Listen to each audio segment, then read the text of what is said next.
بسم اللہ الرحمن الرحیم۔ آج کا ہمارا عنوان ہے کہ ہم گھر کی خواتین کو رمضان المبارک میں کس طرح خوش کریں۔ یاد رکھیں، رمضان المبارک صبر، قربانی اور محبت کا مہینہ ہے، اور ہمارے گھروں میں خواتین اس کی سب سے بڑی مثال پیش کرتی ہے۔ ہماری مائیں، بہنیں اور بیویاں سحری اور افطاری کی تیاری میں نہ صرف جسمانی محنت کرتی ہے بلکہ دل سے اس عبادت میں حصہ بھی لیتی ہے۔ وہ سب کے آرام کا خیال رکھتی ہے، خود سب سے آخر میں کھاتی ہے اور اپنی نیند اور آرام کی قربانی دیتی ہے تاکہ گھر کے باقی افراد کو کسی قسم کی تکلیف کا سامنا نہ ہو۔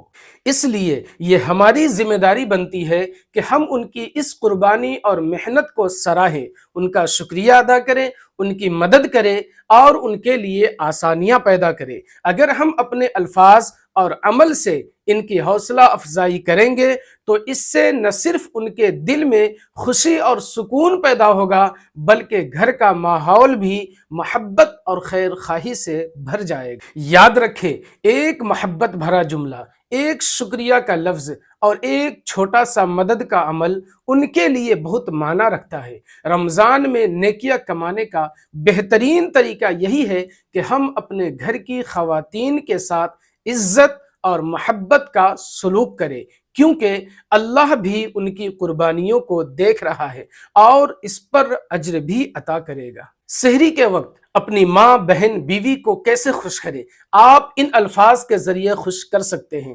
کہہ سکتے ہیں کہ اللہ تمہیں اس محنت کا بہترین صلہ دے جو محبت اور خلوص سے تم سحری کے لیے سب کو جگاتی اور کھانا تیار کرتی۔ تمہارے جگانے اور سحری بنانے کی بدولت ہم سب آسانی سے روزہ رکھ پاتے ہیں۔ اللہ تمہیں ہمیشہ ہنستا مسکراتا رکھے۔ تمہاری نیند قربان ہو جاتی ہے لیکن تم سب کے لیے سحری کا بندوبست کرتی ہو۔ اللہ تمہاری اس قربانی کو قبول فرمائے۔ اسی طرح آپ افطار کے وقت کہہ سکتے ہیں کہ اللہ تمہیں خوش رکھے، تم نے روزے داروں کے لیے اتنے خلوص سے افطار تیار کیا، اس کا اجر اللہ تمہیں بے حساب دے گا۔ روزے دار کے لیے افطار کی تیاری کرنا بھی عبادت ہے، اللہ تمہیں اس نیکی کا خوبصورت صلہ عطا فرمائے۔ ہماری محنت اور محبت سے سجی یہ افطاری ہمارے لیے ایک نعمت ہے، اللہ تمہیں صحت و تندرستی عطا کرے۔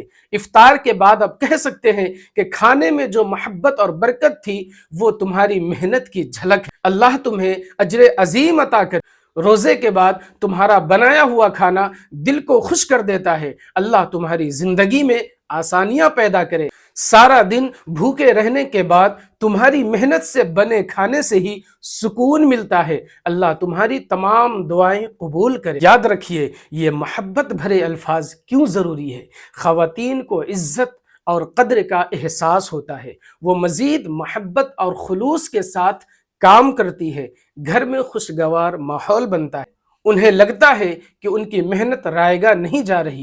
آخر میں تمام ماں اور بہنوں کے لیے ہم دعا گو ہیں کہ اللہ ہماری ماں، بہنوں اور بیویوں کی محنت کو قبول فرمائے، ان کے ہاتھوں میں مزید برکت دے، انہیں صحت و تندرستی عطا فرمائے اور ان کے دلوں کو خوشیوں سے بھر دے۔ ہمیں بھی ان کی قدر کرنے اور محبت دینے کی توفیق عطا فرمائے۔ آمین یا رب العالمین۔